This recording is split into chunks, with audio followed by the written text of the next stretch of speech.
और ये स्त्री और पुरुष यहां से नहीं बनाए गए, ये ऊपर ब्रह्म स्थान से ही जब कारण कपड़ा पहनाया गया तो वहीं पर इसको स्त्री और पुरुष का कपड़ा पहना दिया, फिर ऊपर से नीचे उतार दिया। सैतल कमल में आए, फिर नीचे आया, शक्ति लोक में फिर नीचे उतारा। जब कारण कपड़ा पहनाया तो फिर उसके नीचे सूक्ष्म कपड़ा पहना दिया, फिर लिंग पहना दिया, और ये स्थूल कपड़ा है। तो ये यहां से कोई परिवर्तन नहीं होता। जो यहां पुरुष है पुरुष है, स्त्री है स्त्री है। हर एक तन में, मनुष्य शरीर में स्त्री अगर और जो शरीर जाएगी तो वहां भी उसको स्त्री तन मिलेगा, नर मादा। तो ये जो मनुष्य शरीर में जब आने वाली सब भोग लेती हैं और जीवात्माएं आती हैं तो उनको स्त्रियों को गऊ होनी और पुरुषों को बैल होनी। इसलिए ऋषियों मुनियों ने सबने ये आपको आदेश दिया था कि बैलों से काम लेना, उनको चारा पानी देना और अपने काम लेना। जो भी आप खेतों में गाड़ी चलाते हो, खेत में हल जोतते हैं, ये सब काम लेना, लेकिन चारा पानी उनको देते रहना और उन बैलों को अपनी मौत मरने देना। ये ऋषियों ने आपको मतलब ये कि आदेश दिया था, और बैलों की भी पूजा कराई थी। जो गऊ थी उससे कहा कि भाई ये इसको ये दूध पीना और मतलब ये इसको चारा देना, इसको अच्छी तरह से रखना, इसको अपनी मौत मरने देना।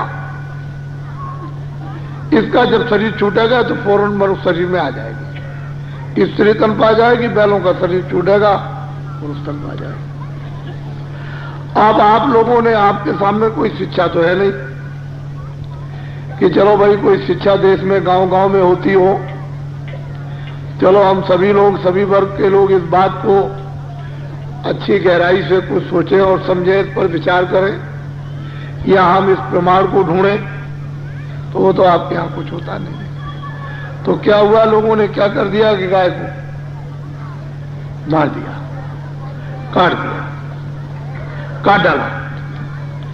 जब काट दिया गऊ को तो उतनी जो आयु उसकी बची है, मान लो उसको 10 साल रहना, अभी और जीवित रहना है गऊ योनि में, और उसको काट दिया आपने,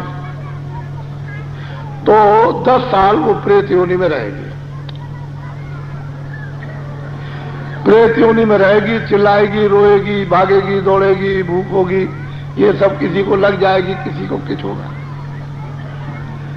उधर में बैल को कटवा दिया, मान लो कि वो अभी बछड़ा है, उसको 20 साल तक रहना है और 5 साल हुए हैं तो उसको कटवा दिया, अभी 15 साल बाकी, तो वो 15 साल प्रेत योनि में रहेगा। अब वो 15 साल तक इतना लंबा समय उसमें रोएगा, चिल्लाएगा, भागेगा, दौड़ेगा, तो उसका स्वभाव, उसकी आदत उस स्त्री की और उस पुरुष की चिड़चिड़ी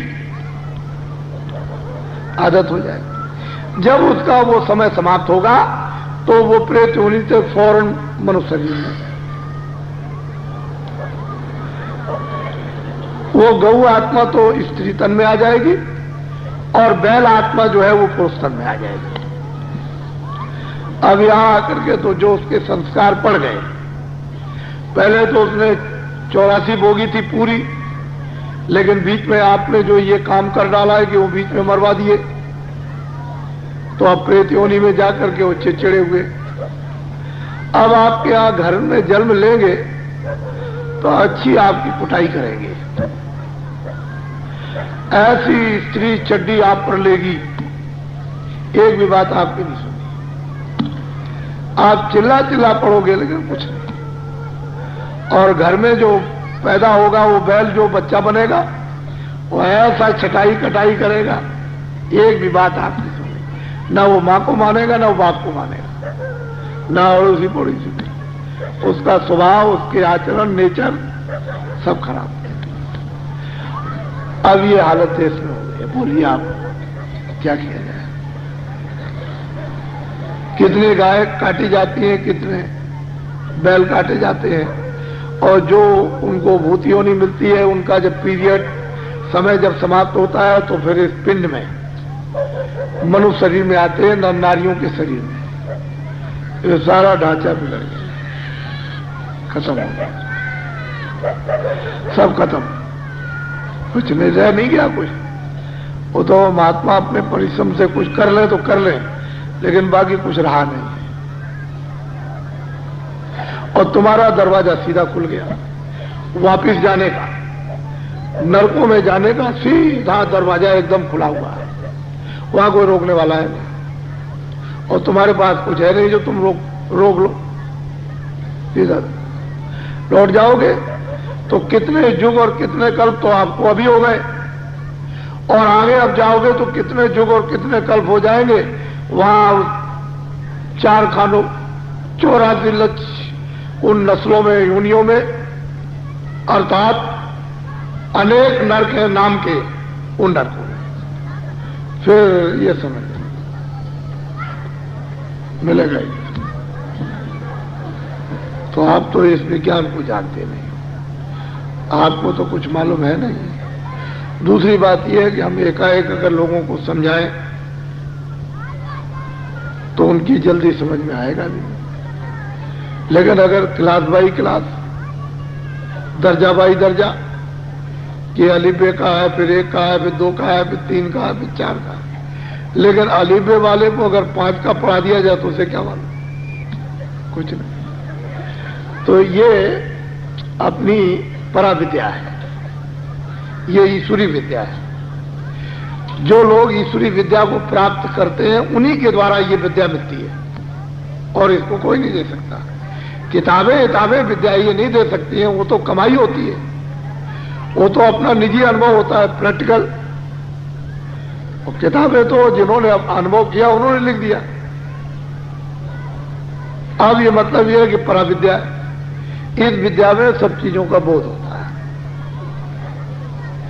पीछे का भी, पीछे कैसा समय था, कब आगे कैसा होगा, सतयुग में कैसा था, त्रेता में कैसा था, द्वापर में कैसा था, कलयुग में कैसा था, ये सब चीजों का बोध होता है। वहां एक शीशा लगा हुआ है, बहुत स्वच्छ और साफ। उस शीशे में जब देखा जाए तो सब दिखाई देता है। जैसे आप शीशा देखते हो तो अपना मुंह दिखाई देता है, ऐसा ही शीशा लगा हुआ कुदरत का, नेचर का शीशा लगा है, और इतना चमकता है कि उसकी यहां कोई महिमा नहीं हो सकती। ये हिंदुस्तान की सब बत्ती लगा दी जाए तो कुछ नहीं उसके सामने, कोई कुछ भी इनमें प्रकाश नहीं है, वह ऐसा दर्पण है। ये है हमारी पराविद्या, ऋषियों मुनियों साधु संतों की। ये पराविद्या इन दिनों में, इन 40 वर्षों में इतनी रोंदी गई, इस पर इतना पर्दा डाला गया, और इस पराविद्या की इतनी निंदा की गई है, इतना गाली और गलौज लोगों ने कराया कि जैसे मालूम होता है कि हमारे देश में ये चीज है ही नहीं। और इसी धर्म भूमि को, कर्म भूमि को भोग भूमि बना दिया। तो लेकिन ये विद्या हमेशा रहेगी, ये तो उसका सेंटर मध्यस्थ भाग है, तो यहां तो मतलब ये कि रहेगी, इसको कोई लोप नहीं कर सकता। अभी आपने प्रार्थना सुनी थी कि वहां कोटन सूरज चांद सितारे, तो कोई यहां की बात तो है नहीं, ये ईश्वर की भी बात नहीं है, ब्रह्म की भी नहीं है, पार ब्रह्म की भी नहीं, वहां का वो तो सत्पुरुष है, वो न कभी यहां आता है और न कभी आएगा। उसकी जो नुमाइंदी, जो शक्तियां हैं, जिनको उन्होंने अपने दरबार से निकाल दिया, निरंजन भगवान को, ब्रह्म को, पार ब्रह्म को, महाकाल पुरुष को, उन्होंने अपने दरबार से इन पुत्रों को निकाल बाहर कर दिया, जाओ तुम, और इनको सब मसाला दे करके इनको राज दे दिया। लेकिन सही बात यह है कि बैठ करके उसी सत्पुरुष का अखंड ध्यान करते रहते, क्षण मात्र भी इधर उधर नहीं, ये सृष्टि का कोई काम नहीं देखते, बस इस तरह से बैठे हुए हैं बस। और उसी सत्पुरुष का जो सचखंड में सतलोक में जो विराजमान है, न यहां कभी आए ना कभी आएंगे, उन्हीं का ये ध्यान करते रहते हैं।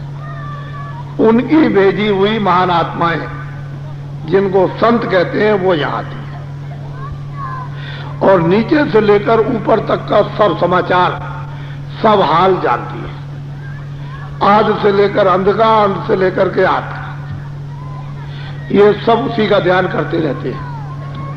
और इन्होंने आद्या महाशक्ति को ये दे रखा है, उसका बिल्कुल अलग लोक है। आद्या महाशक्ति के लोक में इतनी स्त्रियां हैं कि शायद भूमंडल में इतने आदमी नहीं होंगे। वो सब का सब स्त्रियों का ही लोक है, इतनी स्त्रियां हैं और ऐसे ऐसे सुंदर और ऐसे ऐसे आभूषण, इतनी सुंदरता और आभूषण और कपड़े अगर देखे जाएं तो ये मालूम होता है कि भाई उसने किस तरह से रचना की है। सब